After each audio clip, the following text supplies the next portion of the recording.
Benvenuti amici, oggi concluderemo la nostra bellissima tasca all'americana. Siete pronti? Iniziamo!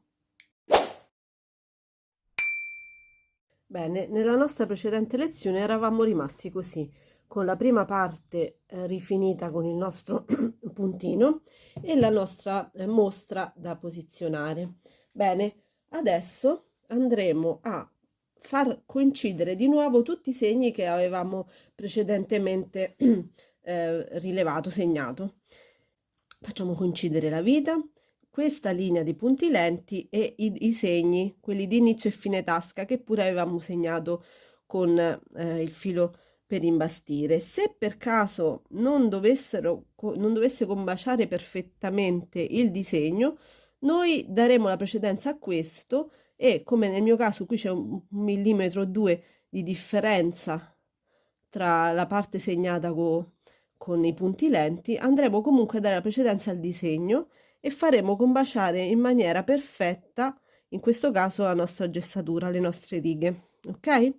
Dopodiché andremo con degli spilli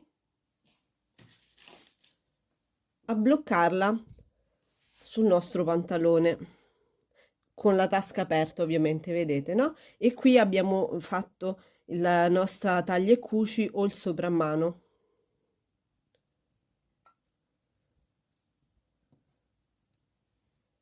Dopodiché giro il lavoro, chiudo la tasca facendo combaciare la nostra mussola, con attenzione riposiziono tutto com'era e passo questi spilli da qua a qua, in modo da posizionare la nostra mostra sulla nostra mussola, ok? Adesso torneremo a fare lo stesso lavoro che abbiamo visto per tutte le tasche finora, ovvero andremo a piegare di mezzo centimetro su tutto il profilo e andremo a cucire a 2 mm, 1-2 mm dal bordo, sia qui che sulla contromostra. Vi ricordo sempre di inserire un cartoncino tra il pantalone e la mussola per poter imbastire questa parte, quella della contromostra.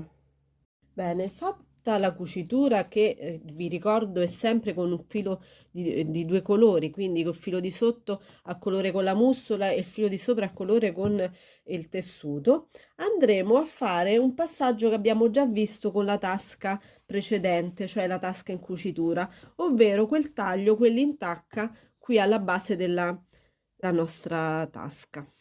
Ok, rifermiamo bene con gli spilli.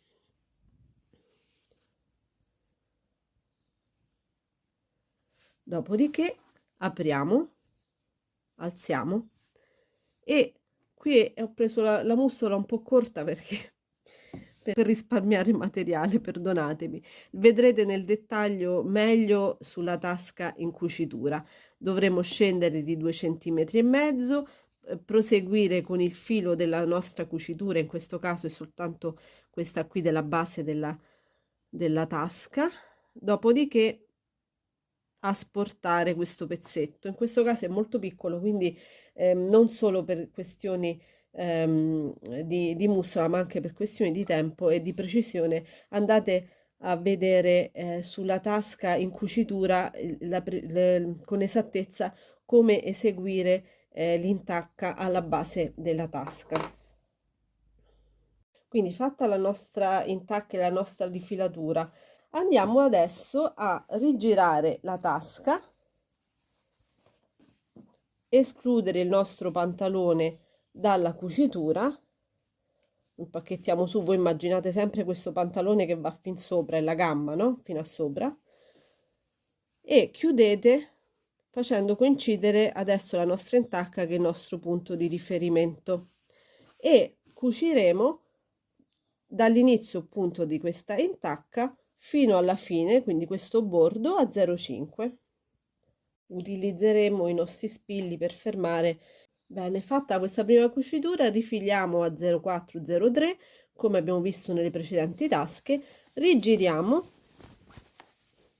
stiriamo andiamo a fare la seconda cucitura a 0,5.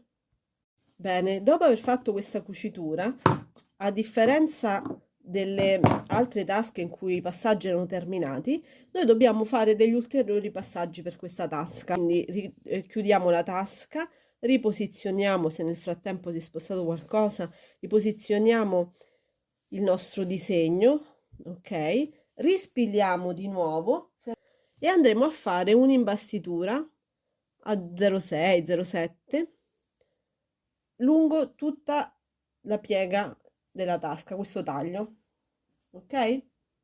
Bene, fatta questa imbastitura, adesso ci concentreremo su questo tratto qui. Che vuol dire? Noi, vi ricordate, abbiamo fatto alla precedente lezione tutta un'impuntura lungo il taglio della tasca. Adesso, da questo tratto, che comunque era quello dell'inizio in realtà dell'apertura della tasca, vi ricordate?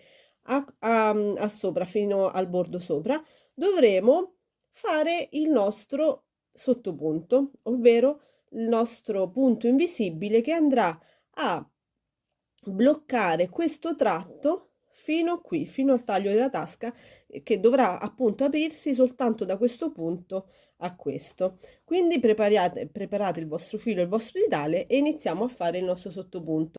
Quale sarà dei tre? Se non sbaglio dovrebbe essere quello chiamato che nella lezione del sottopunto, del punto invisibile, ho chiamato sottopunto numero 2, mi pare. Sì, è dovrebbe essere il numero 2. Quindi fermiamo il nostro filo. Adesso vi faccio vedere due punti, poi per identificarlo, poi andrete a vederlo nella lezione dietro. Io sono mancina, quindi voi dovrete cominciare da qua.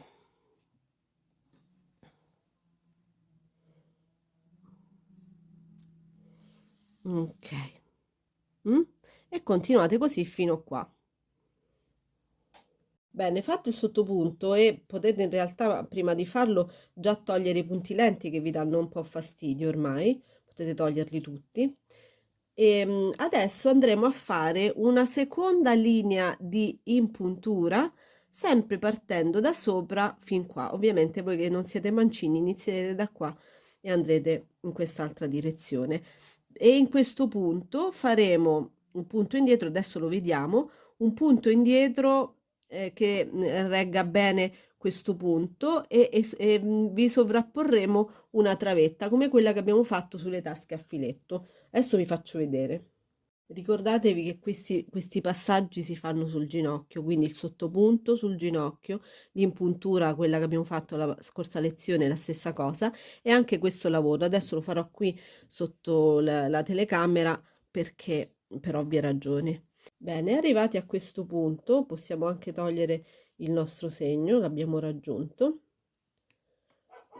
Andremo a fare un punto indietro, visto lo spessore dovrò farlo in due passaggi,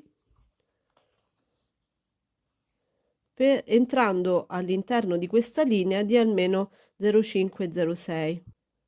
Bene, fatto il punto indietro, se volete passare due volte per sicurezza non è una cattiva idea, comunque se volete fare due volte il punto indietro davanti. Adesso andremo a fare una travetta, quindi passeremo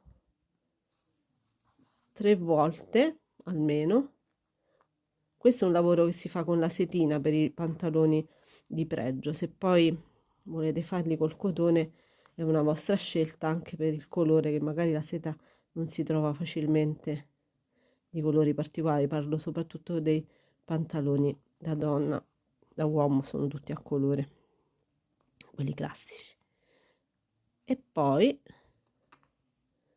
forse è meglio con la cruna andremo ad avvolgere il filo. Vi ricordate? L'abbiamo fatto nella tasca a filetto la prima. Passate quelle 6-8 volte, passeremo il filo dietro e lo fermeremo, e la vostra tasca all'americana è terminata. Eccoci alla conclusione della nostra lezione sulla tasca all'americana. La prossima volta, perciò iscrivetevi, attivate la campanella, ci sarà la tasca più bella del mondo, almeno per me, ovvero la tasca alla carrettiera, che forse in pochi conoscerete. Spero che la curiosità sia tale da non farvi perdere neanche un secondo. Vi aspetto numerosissimi alla prossima lezione e arrivederci.